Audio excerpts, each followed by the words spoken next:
Welcome to our latest Trends Talk. Joining you again, I am Connor Lokar, an economist on the team here at ITR. And today we're changing it up a little bit. We're going to be taking a look at the retail landscape, which is a refreshing change of pace for us. You know that we are typically a little more industrially inclined as far as our client base and talks are concerned. But today we're going to be looking at the retail environment and examining that it's actually slowing down and is going to continue to do so over the next few quarters. Now, for those of you paying attention, you might have seen that the second quarter GDP report was actually pretty good as far as the consumer is concerned. The consumer held up relatively well, particularly when we contrast that more towards the private industrial sector. When we look at private fixed non-residential investment, we actually saw that contract year over year in the second quarter. So the afterburn that was applied by the tax reform package in 2018 is officially burnt off, it would seem, as we saw that contraction in non-residential investment year over year for the first time since 2016, while U.S. personal consumption was actually well above year-ago levels and accelerated slightly, and it really buoyed that overall 2Q GDP figure. Now, that one data point does not mean that retailers are out of the woods and out of distress in 2019 and the early stage of 2020.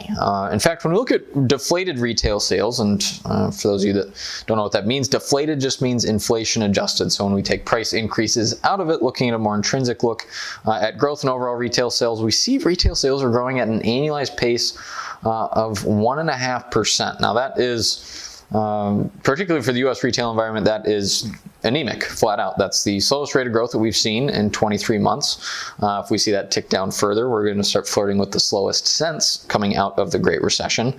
And our collection of leading indicators do tell us that this slowdown is going to drag on through the end of this year and well into the first half of next year. In fact, one of our favorites, the ITR Retail Sales Leading Indicator, recently released, put together by a colleague of mine, it's really been signaling this for quite some time, and it's actually been calling for a reversal in the second half of next year. So we have to really just sustain this medium to short-term slowdown. Even e-commerce retail sales have been unable to avoid the slowdown. They're currently sitting near their lowest levels of growth this decade, albeit that's still a near 12 to 13% annualized increase, but we do see something slowing down there as well. Now, the U.S. and global retail landscape's really been one of the fastest evolving parts of the economy over the last decade, with obviously surging e-commerce serving as that forest fire of creative destruction that's been so disruptive during that time. But the pressures retailers and other operators within the retail supply chain are going to be facing are really going to be heightened over the next 3 or 4 quarters as consumer spending slows. And again, not necessarily to a crawl, but compared to the last couple of years, 2017 18 in particular, we are going to see things quite sluggish here in the near term. Now, on the brick and mortar side of things, we know that brick and mortar has really been a slow and steady casualty to the e-commerce revolution, but it would seem that in this cycle, the pain is biting even harder. When we look at private shopping mall construction, for example, that's down 30.8%. Year over year. Severe contraction only bested by the Great Recession as far as recent precedents concerned, as far as severity of decline. When we look at a broader retail segment, private multi-tenant retail construction is down 23% overall in the last couple of quarters, displaying some statistical similarities to 2008, 2009, and just in terms of severity of decline. Now, this distress, again, it's nothing new, but it statistically, from what we track as far as construction figures from the U.S. Census Bureau, it's intensified over the last year, and we're going to see consumers are going to continue to trend away from that. Showrooming, when customers look at items in store only to leave and order those same items on their phones from somewhere else, probably Amazon, is likely to continue. I do it. I'm sure you do it. We all do it. And as consumer price sensitivity ticks up here on the backside of the business cycle, we are seeing disposable income is slowing down. We're seeing a number of consumer confidence metrics, while they're not our favorite as far as leading indicators, they do have their value at times. We're seeing those are largely on the backside of the business cycle. So we're going to see a consumer whose price sensitivity is going to lend itself more towards the e-commerce environment and price searching, and that's going to further hurt brick and mortar retailers, but again, not necessarily anything new for them. Developers and contractors servicing shopping center, or could be outdoor shopping mall or the conventional conventional malls, although not much of those anymore. They should prepare for more decline in this market over the next year.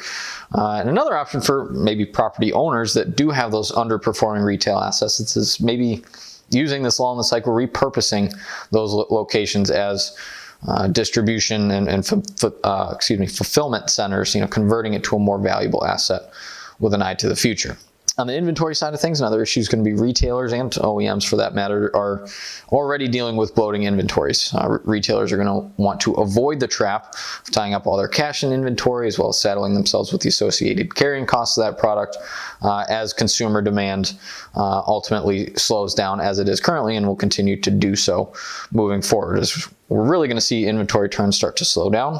Further up the supply chain, when we look at OEM new orders to inventories ratio from the U.S. Census Bureau, we're seeing that is compressing towards 1, indicating inventory bloat relative to orders growth. If we see that move below 1 officially, we've seen inventories start to surpass orders from a growth percentage perspective. Now, and again, this is a challenging environment, particularly for brick and mortar retailers, because it's going against everything retailers have been conditioned to in recent years, as the instant consumer wants and needs and expectations of everything now. In order to meet that consumer demand, and that necessarily speed and convenience means having adequate inventory pools to meet that order demand instantly. So it's going to be a delicate balance where you're going to want to watch your inventory levels, but again, you're going to have to stay competitive in that e-commerce landscape, because waiting a few days in today's retail landscape is just unacceptable. But avoiding overstocking is going to be crucial, so you have to discount to move excess inventory and gut your profitability in the process, or even throwing out items on the perishable, non-durable side of things. A silver lining perhaps on the logistics side of things for retailers is that in response to this retail slowdown, we've seen some relief in shipping rates, which is really a welcome departure from the crushing increases in tight freight capacity that characterized 2017 and 18. We've seen the U.S. dry van line haul average rate topped out at $1.88 all in per mile in December, and has actually mildly declined, very mildly, but declined nonetheless through the first half of 2019. So retailers that, if you're leveraging third-party fulfillment, you should really look at and consider late 2019, early 2020 as an opportunity to go to your shippers, your 3PLs, and try to negotiate lower rates and lock in guaranteed warehousing space and lower rates for the next rising cycle. Now, granted, that's if you're comfortable with your current provider, if you do outsource that part of the process, because many 3PLs, they've likely preferred month-to-month or shorter-term contracting over the last few years to allow them to keep up with increasing market rates. But now they're likely to be spooked by this slowdown. So try to leverage that pessimism, and to your advantage, maybe even if you're comfortable, 1, even 2-year contract to ride through with lower rates on that next upside, which we see just around the corner in the second half of 2020 and into 2021.